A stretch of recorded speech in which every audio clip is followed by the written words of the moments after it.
to the Sublime Soiree. As you know, we have been talking about music this entire month, and we mentioned to you that we might be interviewing a special guest.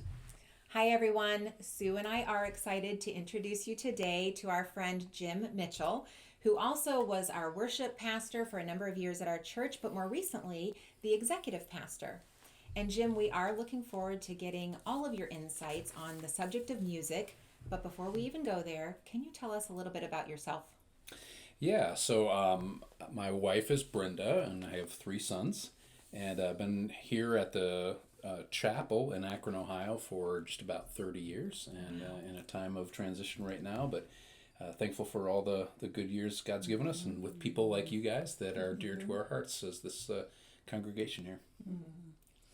Jim, I know that you started out as a worship pastor, and now you're an executive pastor. What did you enjoy most about your role as a worship pastor?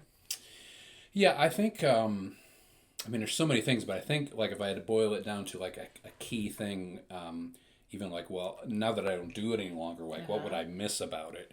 I think would be just the ability to observe the people seeing and engaging with worship. I mean, of course, there's the artistic side that's a fun creative outlet. Right. But man, it's seeing the church sort of get it and Yes. actually engage and participate. Those are sweet moments. Yes. So, yeah.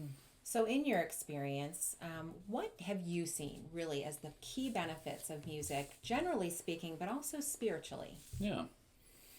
You know, like all of the arts, music is that more subjective or more right brain, side of the human experience, and it's regardless of whether you're talking about followers of the one true living God or not, it's always a core part of what a human culture even is. Right. I mean, we certainly think of it in terms of our relationship to the God who made us, but every human culture, music is like, and art is Right. often right at the core of expression, because it has a unique ability, art and particularly music, to sort of both express as well as affect our emotional interaction with our circumstances and our world. Like every range of emotion, because it runs from both joy to lament and laughter and tears. It can be silly, it can be serious, all of these things: love, anger, fear, even taunting. Like think about being at a sporting event and you're jeering at the opponent's team with singing a song sort of at them. So, Right. So it's like it covers all of the range of emotions and experiences. So super important what it is to be human. Right. And it can be both that sort of actively participated thing in, or it can just be something that creates atmosphere and vibe. We've all experienced that before, like a film score, or video games that have music that really, you might not even realize it's happening, but if it were gone, Right. it would be a big deal for that music to not be part of creating the ambiance and the experience. So, and of course, research is out there. I think we may talk about that later, but research is out there about how it affects intelligence and mental health and healing for people. There's a whole career path called music therapy, Right. That's in the medical field that Yes. uses music as a tool that way. So those are maybe the more general things. Now, but to think spiritually, music is something that God has created or ordained and in fact even commanded of his people. Yes. So it's something that's an imperative, as you see throughout Scripture, that we are to engage in music and the arts. It's part of what it is to be created in his image, and we see throughout if you think about the biblical narrative and the storyline all the way through, it's always there. Music is always present. Job talks about the fact that at the creation there was song. Right. At the moment of creation, Right. and then all the way through to the book of Revelation, you have amazing songs being sung around the throne in Revelation as well, and everything in between, where there's times of celebration, where there's times of complaint and lament. Those are all anchored in the act of music and in the participation of music. It's part of who God is. It's part of who we are. I also have a friend named Bill Kirkwood, who's a worship pastor, who would talk about it being worship being dialogic. A fancy word for dialogue. Okay. And you see, I think, too, spiritually in the biblical narrative that God sings over his people, Right. and he desires his people to sing back to him. Yes. So, it's even got a two-way street to it. The God who made us uses music and is musical, and he made us that way too, to respond to him and to interact with our circumstances. That's such an interesting concept too, that I don't know if I've necessarily wrapped my brain around before, that we always hear that we hear from God through his word, but not necessarily hearing from God through his song, or through the reading of his song, or through the singing of song. Yeah. That's really, boy, very neat. Yeah, and I don't know, like, how it's not something we're literally going to hear, but it's something Right. that we can believe is occurring. Absolutely. Right? That he Right. rejoices over us Right. and sings over us, and some of it's even in the text. Right. Yeah. Right. It's intended to be a song, but we see it as word. Yeah. Exactly. Exactly. That's one of my favorite verses that he sings over us. Mm-hmm. So, as we were researching, we discovered that music does have a lot of benefits, and you mentioned a few. We looked and saw that it really helps with boosting memory, it helps with anxiety, it helps soothe us when we're going through a difficult time of pain, and many other things.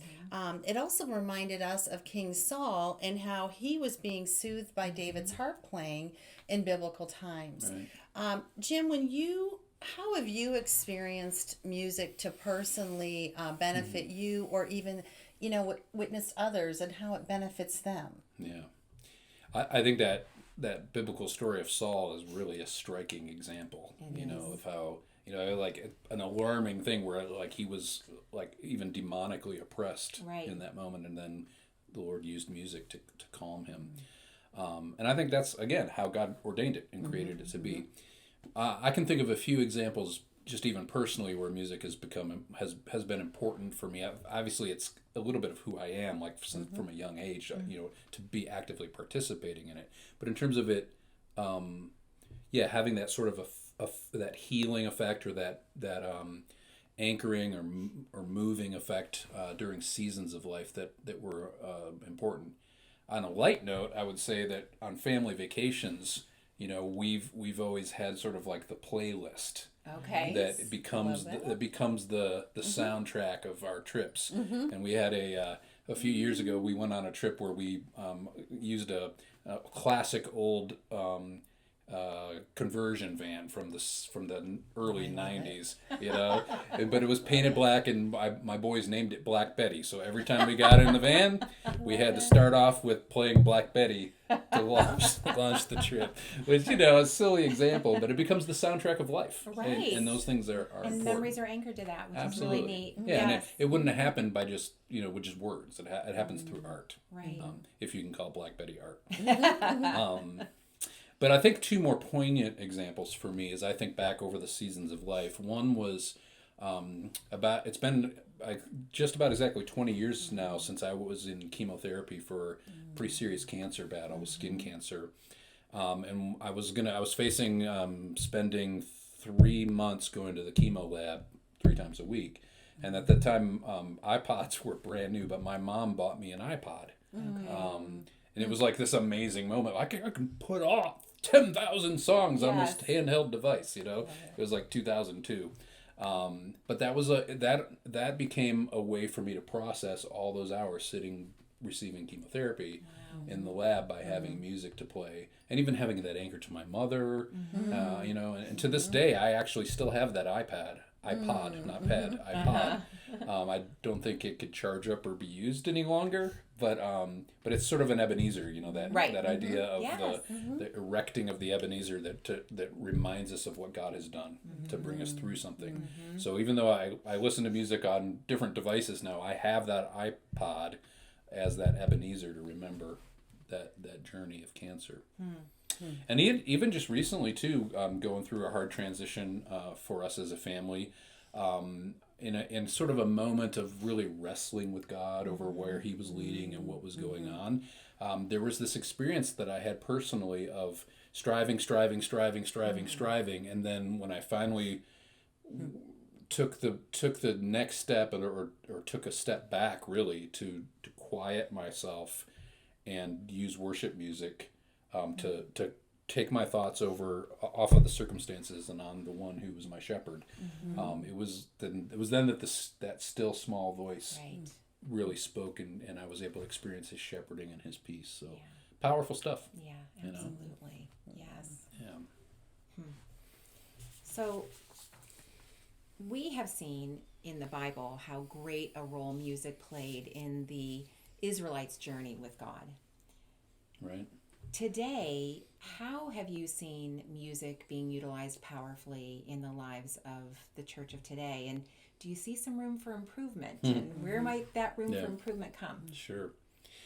Yeah, just like God's people from all time, music is always going to be key to the way, probably both formally and informally, that we've already talked about that dialogue and those elements in which music is a key part of worship.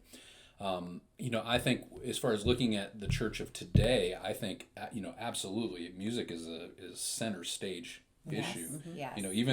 Even when you think of we're all from a free church tradition, not a liturgical tradition, Right. in terms of the sort of the structure of our gathered worship, and music and preaching are like the two things. Right. We engage with table and baptism, of course, the ordinances, but really on the week on week, music and the preaching of the word are the sort of the two tracks that the train runs on, and so it's absolutely prime.